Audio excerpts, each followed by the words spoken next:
Hello students, welcome to Btech360. Last few days we've been covering a lot of institutions, about 30 of them is what we plan to cover over a period of time, which are very good, not a part of the IIT, NIT, IIIT culture, but still deliver fantastic outcomes if you want to join them. These are colleges which are hidden in different states or possibly not in your consideration set, though they are national institutions. We covered Chennai Mathematical Institute, we covered Indian Statistical Institute of Calcutta, and one of the institutes that we're about to cover is the best university that India has ever seen.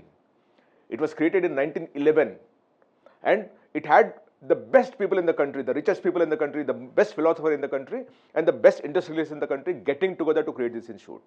Sir Jamshedji Tata of the Tata family, the Maharaja of Mysore himself gave the land, Swami Vivekananda, all these people got together because they wanted to create the best India's research university completely. In the process, what we saw is the creation of Indian Institute of Science, which is the best university in every single ranking that you have, national or international, as far as India is concerned. And the most important thing for you students is this, that this institute also offers a lot of undergrad programs which have far better outcomes than even IITs, NITs and IIITs. And what I'm going to show is those programs, what kind of cutoff that you need, what kind of scores that you need, what kind of placement you can expect, and so on and so forth. Before I move further, I always have 3 requests for all of you. The first request is, please do subscribe to Btech360. 2, if you want to talk to us personally, there's a WhatsApp number here. Please message us and one of our counselors will call you up. And 3, if you want me to cover any college of your choice, please write to us in the message here and we'll be happy to cover that for you. And more importantly, as I said, this is a series of what we call hidden gems, right? Of course, the one that I'm about to talk about actually may not be hidden for a lot of you, but I do think that for many people beyond a certain line, they only go through what is IITs, NITs and IIITs, and to that extent they miss out this one also, especially for the kind of undergrad program that they've recently started, which is Indian Institute of Science. So if you want to look at all the other series that we've done in terms of the hidden gems, please go back and revisit some of our, in the playlist here, and you'll be knowing the kind of colleges that we covered, which might be a great option for you also. Now coming back to Indian Institute of Science, right? Now the institute itself will cover the placement, salary stats, recruiters, job roles, everything will cover that right now, right? The institute itself was created in 1909, operational in 1911. It's an institute of eminence, which is the best institute, as I said, so there is nothing. NIRF ranking is 1 in research, best in university. So it's the #1 university in the country at this point in time. The campus size is 440 acres, very beautiful campus in Bangalore. Undergrad students that they have at this point in time is 651. This is what is relevant for you. So we're now coming to only undergrad at this point in time, right? Of which 83% are boys and 17% are girls. By the way, this is changing as we move along because they actually have a supernumerary for the girls at this point, right? And about 85% students come from outside the state of Karnataka, and 12% students come from outside within the state, and 3% students come from outside the country also. So between 85 and 2, we're dealing with about 87-88% coming from outside the state of Karnataka, right? And 482 is the total faculty for. But the way the 482 faculty is across the board, not just for UG, so we should be slightly careful about looking at that. Let me show you some data. Now this data is for the IISc Bangalore UG 4-year program, which means we're talking about a B.Tech program or a B.Sc research program, right? So when you look at that data and we're talking of placement statistics as per NIRF 2026, so it's the latest that you have. This is already been filed by IISc. It's still not been, though we don't have the NIRF 2026 ranking, this is the latest data that we're dealing with, right? Now here when you look at it, in 24-25 data that we have, 97 students graduated, 3 were placed, 93 moved for higher studies. Now in IISc, that's what happens typically, that people move for higher studies. By the way, when this data was there was no, the B.Tech, there was only one program, and you actually had B.Sc program. So you actually have what is called the B.Sc research program, because of which students move for higher studies. And B.Tech also you have maths and computing, where a lot of students move for higher studies also, right? And at this point in time, possibly 4 years back when you trace it back, even the B.Tech program possibly wasn't there, possibly, right? Now 97 students were there. The median salary is 22.5 lakh rupees. The median salary was 22.5 lakh rupees, which is the strength of this institute, because even these students who move for higher studies, you will notice that I'll also show you the PG salaries or at placement level, and then you'll understand why I'm saying this, right? Now, so essentially when we talk of this data, we are talking of about intake of 137, admitted 99 only, so which means about 38 seats they left vacant because they could not find the right candidates possibly. 97 graduated, 3 were placed because 93 moved for higher studies. And the median salary was 22.5 lakhs. Is a median salary. Here also it's about 25 lakhs or something like that. So this was the anomaly. I don't know, there seems to be a wrong entry in terms of the median salary that is there. But typically what we notice is about 20 lakh plus is what you get. And why do you get that? Look at the quality of student that they have, and that's when you'll realize why it is so high. Now when you look at PG, because I told you earlier that a lot of students move for higher studies. So very important for us to also track how the students are performing when they're doing PG here, which is why we took this data. Again, NIRF 2026 is what we're talking about, which means it's the latest data possible. It's not even out there in the market in a certain sense. Here now, the number of students who graduated was 724 and 555 students were placed. Right. So now we're talking about 80-85% placement. About 47 moved for higher studies, which means they moved for research also. Right. Now these 555 students, the median salary is 22.5 lakh rupees. In fact, in all the 3 years that we saw data, the median salary is 22.5 lakh rupees. To place so many students, 555 students, at that kind of a median salary, not even the IITs actually achieve that data. IITs, you will actually deal with median salary being about 17 lakh, 18 lakh, 15 lakh and those kind of things. Here we're dealing with 22.5 lakh rupees for students who pursue B.Tech, PG also after their undergrad program. We'll also come to what are the undergrad programs that are offered so that you understand how the pathway can evolve for you. But very important for you to understand that when you join IISc, your placement is more or less confirmed. It is just that you want to go for a placement or you want to keep moving up the ladder for higher research and all is a choice that a lot of students make, because the culture of IISc is that you want to keep doing research and moving up the ladder. But for B.Tech students, for sure there is placement opportunities very clearly. And that's the reason is simple. The quality of students that are actually trying to join this institute is very, very high. In fact, they gave up a lot of IITs to come here also. I'll show you the data again for you to understand that. Now, this is the PG data. The PG 2-year placement data is what we're talking of, NIRF 2026. Here the intake is 575, admit is 733, because there is also lateral, people move, right? Graduate is 724, place is 555, 47 students move for higher studies, 82% placement rate, 22.5 lakh rupees being the median salary. And across the board, you see 83, 84, 85% kind of a placement is what you're achieving. Right? And the median salary is exactly the same at 22.5 lakh rupees. Now, what are the programs that you have? We're talking of undergrad program because we're talking of those hidden colleges, hidden courses that you must keep an eye on and make that a part of your option set or a consideration set.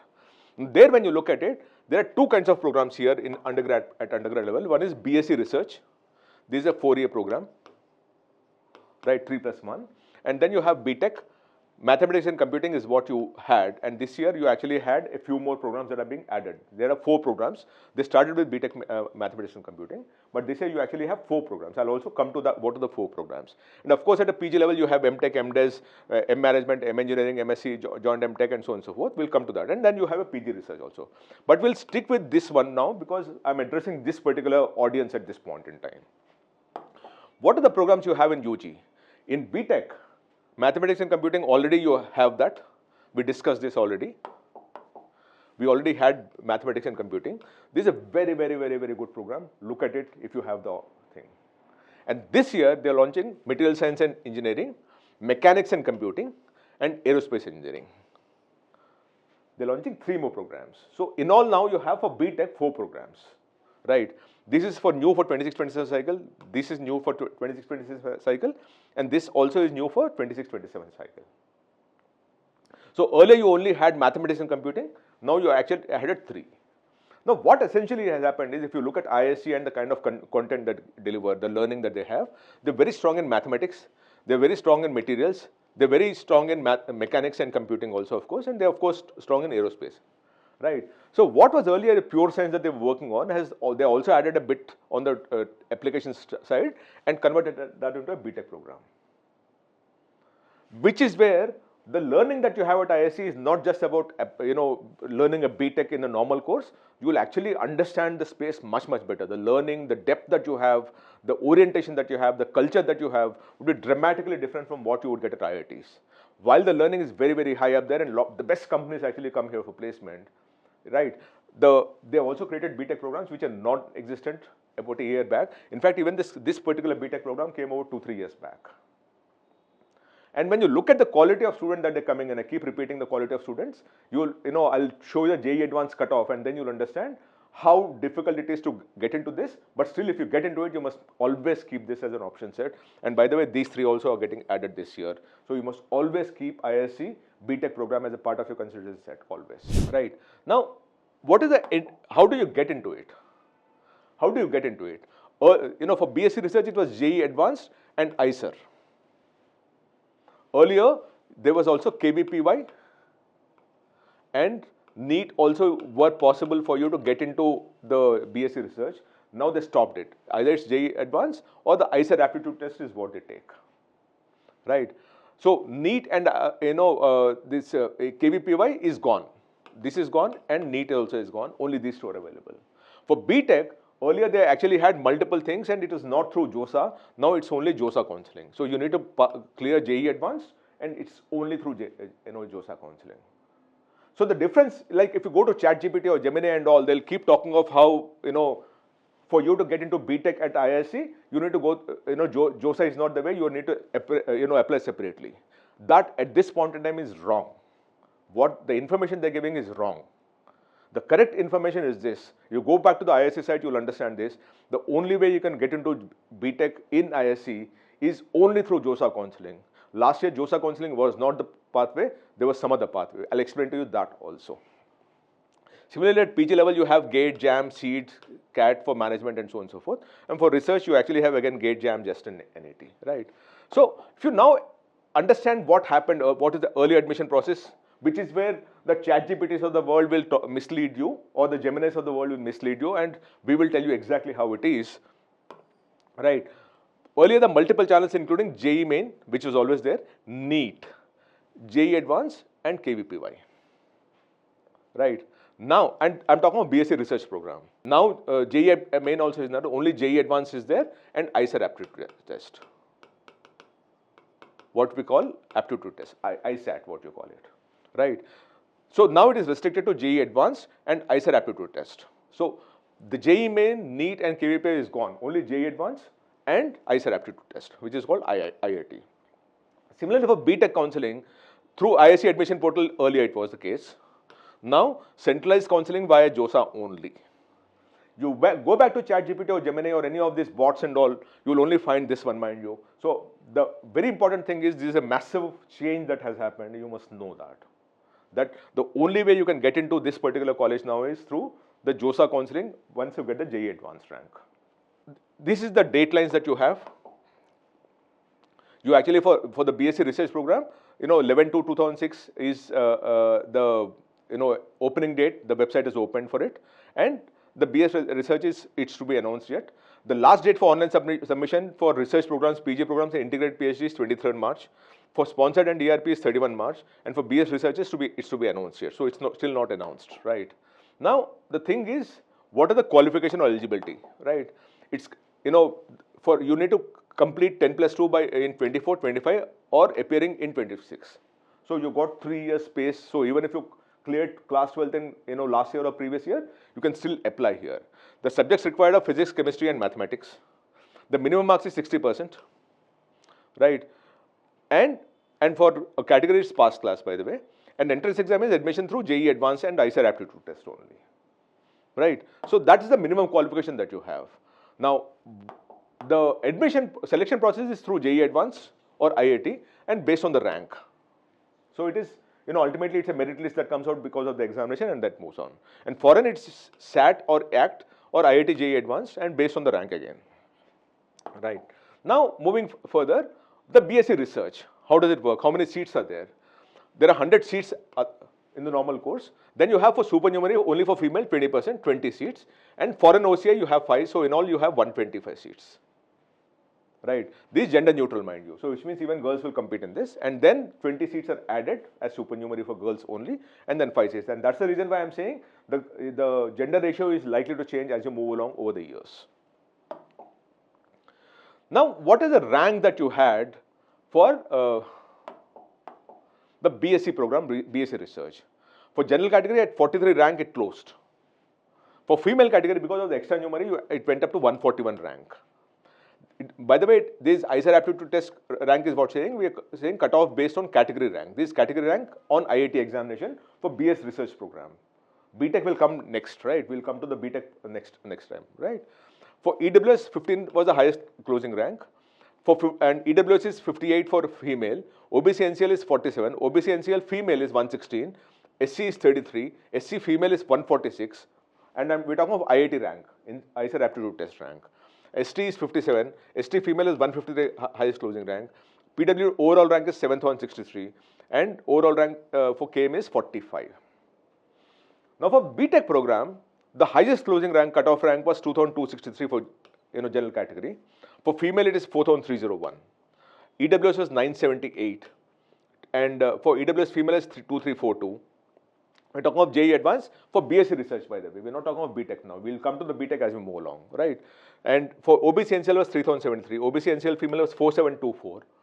770 for SC category rank, 1027. So we're talking of IIT rank and JEE Advanced rank for you to get into the BS research program, which is a 4-year program, right? And ST is 616, ST female was 1090, CRL PWD is 40, and CRL rank for KM is 2489. So this is for the 4-year program, BS research, Bachelor of Science research. We're talking of this part, right? Now the next one, which is B.Tech program. By the way, just the fee structure of BSc program is 80,000 rupees annual, Gymkhana fee 1,800, other academic files 3,000, and in all it's about 1,800,000. This per annum. So in all 4 lakh rupees. Now for the other category, it's fully waived. There is no fee, only about 20,000 rupees for everything else, library deposits, stat deposits, and all. Right. Now come to the B.Tech program. This way we're looking at, because earlier it was only 1 program, now we have 4 programs, right? Now the qualification must meet JOSA eligibility, class 12 performance, and JEE Advanced, right? And we're talking about B.Tech program at IISc. Now what is it? It's JOSA only. Admission mode is through JOSA only. This is very important, only, right? Mandatory on JOSA portal, and IISc application is not required, which was the case earlier, that you need to have a separate application on the IISc application, and exam is JEE Advanced. So this is the eligibility and for the B.Tech program. Now what is the rank that you need? I'll also come to that as we move along. Department is undergrad program, B.Tech, total intake 52 was previous year. Now this will increase because now you're dealing with 4 such programs, right? This was the intake when you only had mathematics and computing. Now this will increase, in my opinion, of which the general, you actually have the breakup also, because it's slightly dated because of maths being the consideration set here. We'll move on to the next one to understand what is the kind of cutoff rank that you had for B.Tech mathematics and computing last year of JEE Advanced, so that you understand the quality of student intake and the strictness of how you can get into this particular institution. The highest closing rank in general category, JEE Advanced, was 856. So we're talking about the top 0.1 percentile students possibly. Because in all JEE Main, if you look at it, about 15-16 lakh students take the examination. And then it filters down to JEE Advanced. And then we come to here. So if you start from the starting point of 15-16 lakhs, 856 is the rank that you're dealing with. Of course, main and then advanced. But it's obviously the JEE Advanced students is a subset of the main 15-16 lakhs, right? So when you look at it from that perspective, 856 is the 0.02 percentile, 0.03 percentile of the top. That's the highest closing rank cutoff in the general category is 856. For female, it was 1,707. For EWS, it was 130 category rank. For EWS female, it is 474. OBC NCL was 446 highest closing rank. OBC NCL female is 858 highest closing rank. 265 was the SC category. We are talking of category rank, mind you. SC female was 500 category rank. ST was 257 highest closing cutoff. Female was 292. CRL PW is 37, and KM CRL is 942. If you look at this, the quality of intake, you really need to be right on the top for you to get here. And by the way, this is only for 1 program that they had. This year they want to add 3 more programs. So you might actually have a better set for each of the programs in terms of cutoffs, JOSA counseling, JEE Advanced. Right. Now, what is the fee here? 2 lakh rupees annual fee for general OBC EWS category, and for SC, ST, PW, it's fully waived. And then you actually have the fee in all 2.2 lakh, which means we're dealing with about 9 lakh rupees as a fee for the 4 years term. and for the categories it's 20,800. Now, when you look at this whole thing, and we also have the fees for PhD, MTech, all those fees are also there. And by the way, for MTech and all, they give a fellowship and a scholarship also. So you actually earn a bit while you're studying here. And then you also have a lot of fellowships, SquarePoint fellowships, and lot of big companies, Kotak Mahindra, Kotak Women's Scholarship, and there's a lot of other scholarships that are offered if you were to get a seat in IISc, because IISc is funded by a lot of philanthropists for scholarships and fellowships. Now, what are the companies that come for recruitment here? The best of the companies: Accenture, Adverbs Technologies, Airbus, Airtel, Allegro, Anand Systems, Analog Devices, AMD, Amagi, Microsystems, Leapfrog, Androids, Applied Materials, Aptiv, Astrolabs. By the way, if you look at it now, we only come from A to H. We still have a lot of companies that are out there. This is all in alphabetical order, if you notice that. But the best companies actually come for placement, and hopefully, ideally we should have given the best companies here, but we start giving you based on a list of alphabetical order. But this is the kind of companies that come for placement here. Daimler Truck is here, ExxonMobil is here, Fujitsu Research is here, GE Corporation is here, Honeywell is here, Goldman Sachs Investment Bank is here, Global Foundries is here, Lubricant Private Limited is ExxonMobil Lubricants, of course, Computage Management Services here. So you actually have all kinds of, Cadence is here, Capital One is here, CDOT is here, Cerebras is here. So you actually have Chevron is here. So you actually have every big company going to IISc for placement. We also looked at the LinkedIn to understand how many of the IISc students studied at IISc and what are they doing now. We found about 36,104. Mind you, these are very old institutions. So it's been there for the last 100+ years.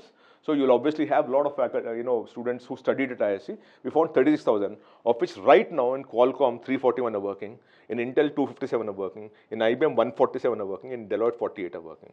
In fact, at some point in time in Intel 821 students worked. In IBM 953 of IISc students worked. In Qualcomm 680 of the IISc students worked. Moving further, we also looked at the big large companies, the $1 trillion companies, the biggest companies on earth. When you look at that, 44 students who studied at IISc are working in Meta right now. In fact, at some point in time, over a period of time, 105 students worked at Meta. In Apple, 175 worked at some point in time. Right now, 104 students are working in Apple. In Amazon, 154 of them are working. In NVIDIA, 194 of them are working. In Google, 194 of them are working. In fact, at some point in time, in Amazon, 557 worked. NVIDIA, 357 worked. And in Google, 479 students worked.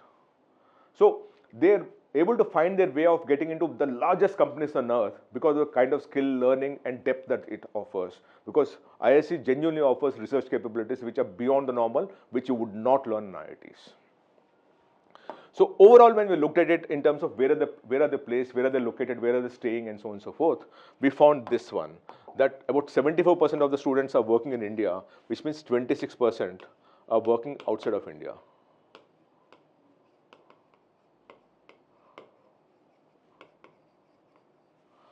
Right, 26% of the students are working outside of India.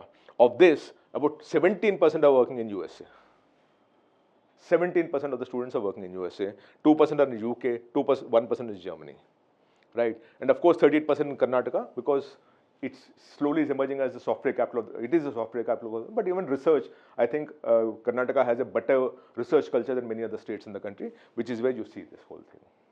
Right, so what we're trying to say is, while you're considering IITs, NITs, IIITs, GFTs and all, keep some of the other great institutions also as a part of your option set, as a part of your consideration set. It's very important for you to expand your option set and consideration set, because when you keep looking at those obvious ones, then you miss out some of the gems, some of the hidden gems that we've been talking about. We're going to talk one a day, as I promised you. This is the 9th or 10th one that we're covering. Keep going back and looking at some of the other ones that we covered. It will be really important for you.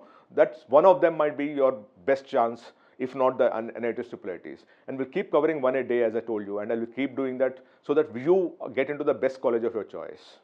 And based on your merit, your score, your aptitude, your ability to pay, and so on and so forth. But these are options that must be a part of your option set, because it really means a lot for us to ensure that you get into the best college in the best course possible. And lastly, and again, I repeat, Please do subscribe to Btech360 if you've not already done that. We're doing a lot of work to help you get into the best institution. We just hope that you support us by subscribing to this particular channel. Thank you so much. Namaste.